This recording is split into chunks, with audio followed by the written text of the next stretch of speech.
ഓം നമോ ഭഗവതേ വാസുദേവായ. പ്രിയ സജ്ജനങ്ങളെ, എല്ലാവർക്കും നമസ്കാരം. സത്സംഗവേദിയിൽ നമ്മൾ ശ്രീമദ് ഭഗവത്ഗീതയിലെ 9-ാം അധ്യായമായ രാജയോഗത്തിലെ 28 ശ്ലോകങ്ങളാണ് പൂർത്തിയാക്കിയത്. ഇന്ന് നമുക്ക് 29-ാമത്തെ ശ്ലോകം നോക്കാം. സമോഹം സർവഭൂതേഷു ന മേ ദ്വേഷ്യോസ്തി ന പ്രിയഃ യേ ഭജന്തി തു മാം ഭക്ത്യാ മയി തേ തേഷു ചാപ്യഹം.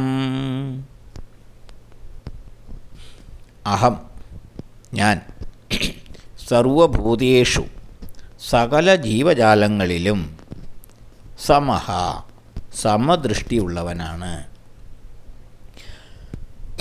മേ, എനിക്ക്, ദ്വേഷ്യഃ ന അസ്തി, ആരോടും ശത്രുത്വം ഇല്ല തന്നെ, പ്രിയഃ, പ്രത്യേക പ്രിയവും ഇല്ല, തു, എന്നാൽ, യേ, യാതൊരാൾ, മാം, എന്നെ, ഭക്ത്യാ, ഭക്തിപൂർവം, ഭജന്തി, ഭജിക്കുന്നുവോ, തേ, അവർ, മയി, എന്നിലും, അഹം, ഞാൻ, തേഷൂച്ച അപി, അവരിലും സ്ഥിതി ചെയ്യുന്നു.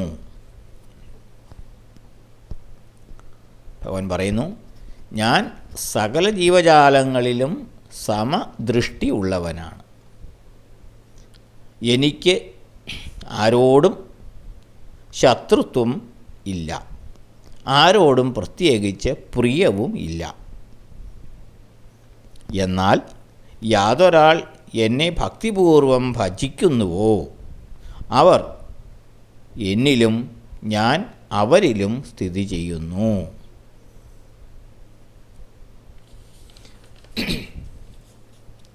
ഈശ്വരൻ സകല ജീവജാലങ്ങളെയും സമദൃഷ്ടിയോടെ കാണുന്നു. അദ്ദേഹത്തിന് ആരോടെങ്കിലും പ്രത്യേക മമതയോ വിദ്വേഷമോ ഇല്ല. ഭക്തിപൂർവം ആരാണോ ഭഗവാനെ സേവിക്കുന്നത്, അവനിൽ ഭഗവാൻ കുടികൊള്ളുന്നു, അഥവാ അവനിൽ ഭഗവാൻ പ്രീതനാകുന്നു. ഭഗവാനിൽ അവനും വസിക്കുന്നു. തന്നെ ഭജിക്കുന്നവരോട് ഭഗവാൻ കൂടുതൽ താൽപ്പര്യം കാണിക്കുന്നത് പക്ഷപാതമല്ലേ എന്ന് കരുതുന്നവർ ഉണ്ടാകാം. എന്നാൽ വാസ്തവം അതല്ല. ഉദാഹരണത്തിന്, സൂര്യൻ ഏവർക്കും വേണ്ടി ഉദിക്കുന്ന ഒരു പ്രതിഭാസമാണ്. എന്നാൽ ആ വെളിച്ചത്തെ ഉപയോഗപ്പെടുത്തുന്നവർക്ക് അതിൻ്റെ ഫലം ലഭിക്കുന്നു. മുറിക്കകത്ത് അടച്ചിരിക്കുന്നവർക്ക് വെളിച്ചമേ ലഭിക്കുന്നില്ല.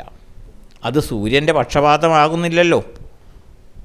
മഴ പെയ്യുമ്പോൾ പാത്രം തുറന്നു വയ്ക്കുന്നയാൾക്ക് ജലം ലഭിക്കും, കമഴ്ത്തി വയ്ക്കുന്നവർക്ക് അത് ലഭിക്കില്ല. തണുപ്പുകാലത്ത് തീ കൂട്ടി അതിന് ചുറ്റുമിരുന്ന് തണുപ്പ് അകറ്റുന്നത് നാം കണ്ടിട്ടുണ്ട്. അഗ്നിക്ക് ആരോടും പക്ഷഭേദമില്ല. അതിനടുത്ത് ആര് വന്നാലും അഗ്നി ചൂട് നൽകും. അകന്നു നിൽക്കുന്നവർക്ക് അഗ്നിയുടെ ചൂട് ലഭിക്കുകയുമില്ല. അത് അഗ്നിയുടെ കുറ്റമാണോ? അല്ല.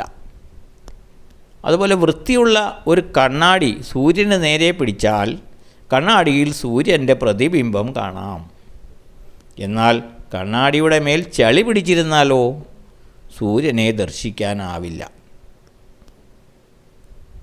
വൃത്തിയുള്ള കണ്ണാടിയിൽ പതിച്ച സൂര്യബിംബത്തിൽ നിന്നും പ്രകാശവും ചൂടും സൂര്യനിൽ നിന്ന പോലെ തെളിഞ്ഞ് പ്രകാശിക്കുന്നതും കാണാം. ഇവിടെ സൂര്യൻ ഒരു പക്ഷപാതവും കാണിക്കുന്നില്ല. കുറ്റം കണ്ണാടിയുടേതാണ്. അഴുക്ക് മാറ്റി സൂര്യന് അഭിമുഖമായി പിടിച്ചാൽ ഏതു കണ്ണാടിയും തിളങ്ങും. അപ്പോൾ ഈശ്വരകൃപയും അതുപോലെയാണ്. ഭഗവാൻ ആരോടും പ്രത്യേകിച്ച് മമതയോ ഇഷ്ടമോ ഇഷ്ടക്കേടോ ഒന്നുമില്ല, പക്ഷപാതം ഇല്ല. എന്നാൽ തന്നെ ആശ്രയിക്കുന്നവരിൽ ഭഗവത് കൃപ സ്വാഭാവികമായി വന്നു ചേരുന്നു. ആണ് ഭഗവാൻ ഈ ശ്ലോകത്തിലൂടെ പറയുന്നത്.